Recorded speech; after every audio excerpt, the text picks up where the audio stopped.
নমস্কার বন্ধুরা, বাড়ির লক্ষ্মী কিচেনে সকল বন্ধুদের স্বাগত জানিয়ে আজকে রেসিপিটি আমি শুরু করছি। তো আজকে আমি বানাবো মাছে ফুলকপি রেসিপি। এদিকে আমি মাছ কেটে ভালো করে নুন হলুদ মাখিয়ে ধুয়ে রেখেছি, আর ফুলকপিও কেটে রেখেছি। তো কড়াইয়ে তেল গরম হয়ে গেছে, এদিকে আমি একে একে মাছগুলো দিয়ে দিলাম।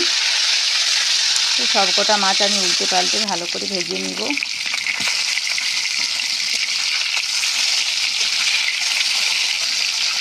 ওই তেলের মধ্যে দিয়ে দিলাম গোটা শুকনো লঙ্কা আর 5 ফোড়ন, তারপর দিয়ে দিলাম কেটে রাখা পেঁয়াজগুলো দিয়ে আমি হালকা নাড়তে থাকবো। এদিকে নাড়তে নাড়তে পেঁয়াজগুলো লাল হয়ে আসবে, তখন আমি ওর মধ্যে দিয়ে দিলাম আদা রসুন বাটা। আমি আদা রসুন একসাথে বেটে রেখেছি। তারপর দিয়ে দিলাম টমেটো।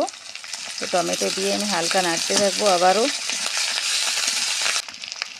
এরপর দিয়ে দিলাম হলুদের গুঁড়ো, তারপর দিয়ে দিলাম পরিমাণ মতো লবণ। তো আবারও আমি নাড়তে শুরু করে দিলাম, আর আদা রসুন টমেটোর গন্ধ যখন চলে যাবে তখন দিয়ে দিলাম ওর মধ্যে কেটে রাখা সেই ফুলকপিগুলো।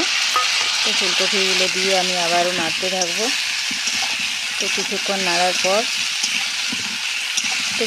নাড়ার পর আমি 5 মিনিটের মতো ঢেকে দিলাম। তো 5 মিনিট হয়ে গেছে, এবার ঢাকনা তুলে নিলাম। 5 মিনিট যে আমি ফুলকপিটা ঢেকে রেখেছিলাম, ওর ফলে কী হয়, ফুলকপিটা 50% এখানে সিদ্ধ হয়ে যায়। তো আমি এর মধ্যে দিয়ে দিলাম সেই ভেজে রাখা মাছগুলো।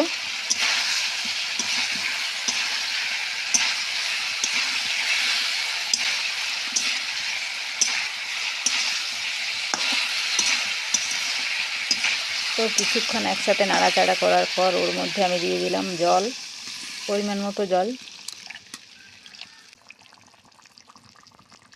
এখানে বেশি মশলা ব্যবহার করব না। তো দিয়ে দিলাম জিরে গুঁড়ো, লঙ্কা গুঁড়ো পরিমাণ মতো, তো এটা লাল লঙ্কা, আর হালকা অল্প একটু ধনে গুঁড়ো, পরিমাণ মতো চিনি।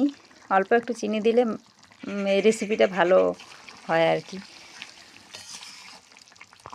তো ফুলকপিগুলো আমার সেদ্ধ হয়ে গেছে, এবার আমি নামিয়ে নেব। এই বাটিটার মধ্যে নামিয়ে নিচ্ছি, আর এদিকে আমার মাছের ফুলকপি রেসিপি রেডি। তো তোমরা কে কে এরকম রেসিপি পছন্দ করো অবশ্যই কিন্তু কমেন্টে জানাবে। আজকের মতো টাটা বন্ধুরা, ফিরে আসছি আবারও একটা অন্য কোনো রেসিপি নিয়ে।